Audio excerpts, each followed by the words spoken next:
Hey everyone, this is Corey with Stafford's EDC, and today I'm going to be bringing you my full review of the Kunwu knives Tao. Tao as in T-A-O, not towel as in what you use to dry yourself off. I realize that might sound really similar. I just wanted to be clear about that. This is the Kunwu Tao, T-A-O. Let's get into some size comparisons before I start rambling on and sounding even more like an idiot than I normally do. Benchmade bug out down below, coming with the Victorinox Cadet, which is the 84mm model, up above here. So you can see it's a pretty big knife.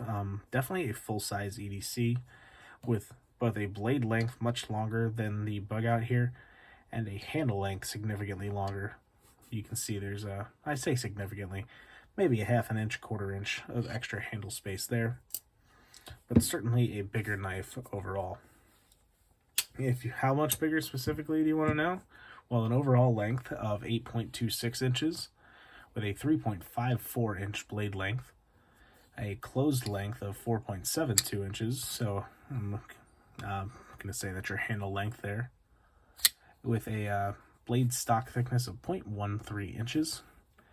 You are looking at a flat grind on this here, and a total weight of 4.51 ounces.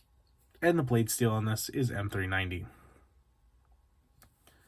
Now, Kunwu is their own OEM, and they have a few other models available, but mostly the Tao is kind of their big seller. There is also a mini Tao that they have, which I've heard is far too small. But this guy is the full-size Tao, which they call the big Tao on their website, which is pretty funny. I find it funny that they call it the big and the mini. There's no normal Tao, though. Don't go looking for that. Just big and mini. Overall, though, this knife, it's really cool, and it's really well done, especially for what I believe to be their first knife. As I said, they do have others, but I think this was the one that kind of sparked it all. You have two methods of deployment here. You have a front flipper and a rear flipper, or a regular flipper, whatever the name for this would be that you want to call it. Both function really well. You can get right on there, flipper tab, no problem, comes right out. And the front flipper just works like any other front flipper would. And actually, I really like the way that this works left-handed, this front flipper, because you don't have to worry about this frame lock as much. I find it much easier to front flip this lefty. Why? Other than that, I couldn't really tell you. I just enjoy the experience more. Maybe it's because I'm not worrying about grabbing a pocket clip or anything like that. But I just find this knife to be actually just a joy to use left-handed. It's easy to stay off this frame as there's plenty of width here, so there's no problems with that. And the front flipper, as I said, just feels better left-handed. And I don't really have a way to describe that, but that's just kind of how I feel about it. Some of the nice details on this knife that I want to talk about before I go too far down the line and forget about them. You do have a Timascus pivot collar here. You can see the really nice pattern in that, some nice color. You can also see this micro milling texture that you can find all along the chamfers here, and some along the top as well. You'll see that on the other side, on the lock bar, on the chamfers, as well as again on the top here. The pocket clip is nice and deep carry with a very, it's a shallow ramp, but it is more than enough to get in and out of the pocket. Some pretty shallow clearance underneath the clip, which is something to keep in mind if you happen to wear thicker pants, but extremely deep carry. This does insert and get held in by this screw here, which you can see does go through to both sides, so you know, to keep that in mind. But you do have access to it through this point. It does carry, though, very nicely and can be reversed for left-handed carry, so that is good to know. And you do have this lanyard tube area here with just a little blue spacer if you are a lanyard type of person. One other thing is that this knife has an orange peel texture to it, which you can see catching the light here. Basically, it's textured like an orange peel. You know, it's a very subtle, not super, you wouldn't really notice it. It doesn't feel smooth, but it doesn't feel rough either. It's just a texture, and I don't really know how else to describe it besides if you were to go run your finger over an orange or a clementine or something like that. But it provides a meaningful amount of grip to a knife like this, and also just gives it a neat look that's a little nicer than just being kind of a flat finished, any kind of flat one-dimensional finish you might see on titanium.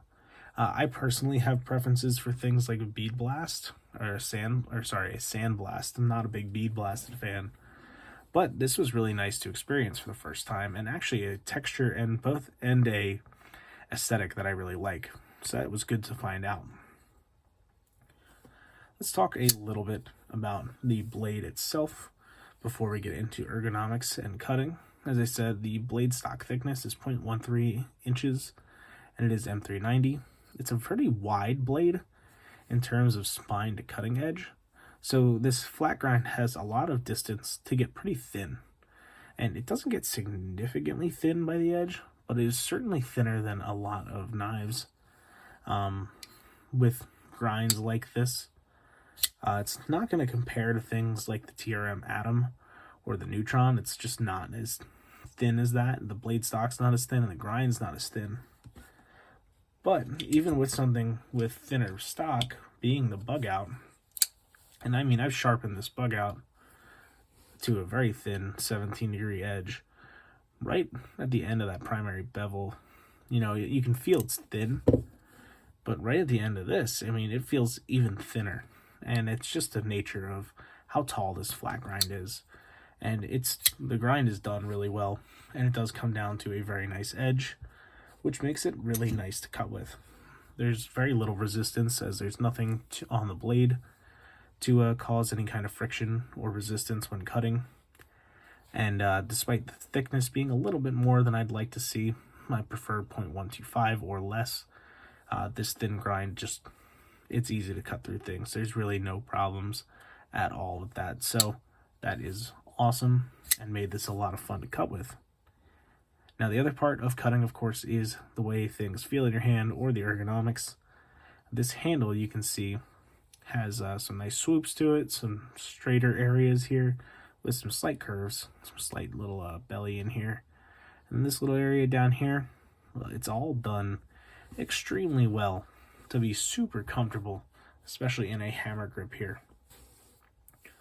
Now, this choil, this front finger area, is big enough that my finger wraps in it no problem, and this relief here just feels great when it's in hand. And there's no reason to have this here because there's no thumb stud, and it doesn't provide any meaningful access to the lock bar. I mean, you can see you can't see the lock bar from here. It's just for pure comfort when you're wrapping your finger around, and that's a really smart idea. When you're going to cut out an area like this, you're going to really notice sharp edges a lot more. So by contouring that area and adding that milled texture, what you're doing is creating a really nice landing spot for the finger, and it really helps secure the hand on the knife. Now, on top of that, you have this area here, which also has that milling, which is where your other fingers are going to wrap around, besides down at the bottom, where the change of direction is perfect for the pinky. And yeah, this is just a dream in hand, whether you're going to be putting your thumb up on the blade in a saber style grip, or keeping it more in the hand in kind of a hammer grip for harder tasks. There are no hot spots on this knife.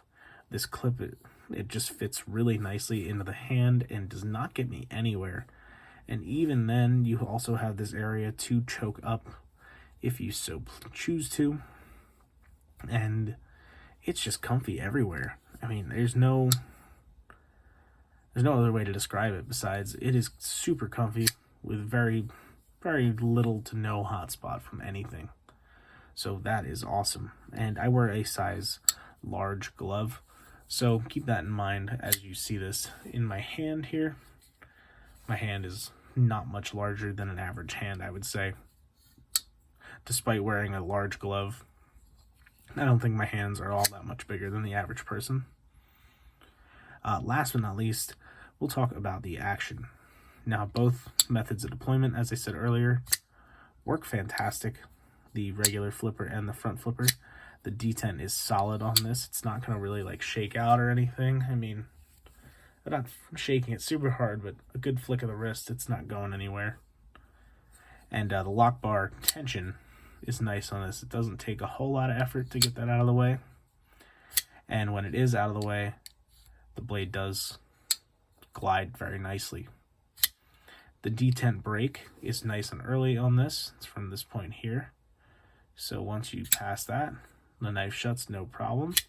It could benefit a lot from a ramp. Definitely, you can see how much effort it takes and how it wants to shut itself super quick when you pass that detent and break it. A ramp would significantly smooth that out, but you know, that's something that you're not gonna find on this knife, and you probably won't find on a lot of knives around this price range. Looking here at the Kickstarter and the Tau, this full-size Tau with the titanium M390, multiple deployment methods, really good action, everything. It was $199, and they did a discount for people who were backing the Kickstarter here.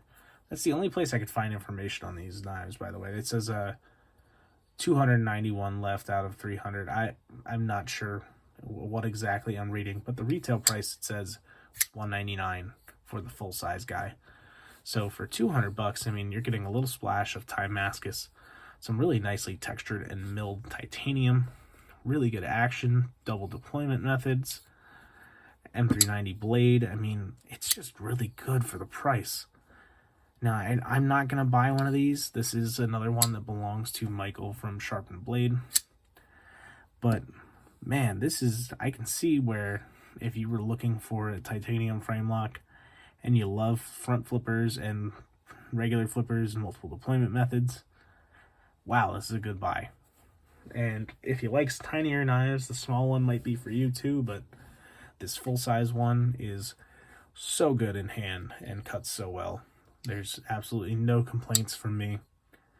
This is a knife that I think more reviewers and people need to experience. So go out and get yourself one of these if you're in the market for a titanium frame lock, because they're done really well and the packaging is really nice. And yeah, there's not a bad thing to say about this. It did take a little while to ship from China. That's the only thing I'll say that was bad about it. And it's not as fast as getting it from a retailer here in the States. That's it. And it didn't take forever. It didn't take like 6 months or anything. It took a couple weeks at the most. So don't let that discourage you. This is awesome. Go and get one. And if you don't like it, I mean, it's got made of great materials and somebody will buy it off of you. That's for sure. So this could not get any more of a seal of approval from me. It is great. So Michael's really going to enjoy this one. And that's going to be it for me today, guys. So thanks so much for watching, and thanks for listening to me ramble. I've filmed a bunch of these today, so I'm sorry if this was all over the place. But with that, thank you guys for watching, and have a great rest of your day. Take care.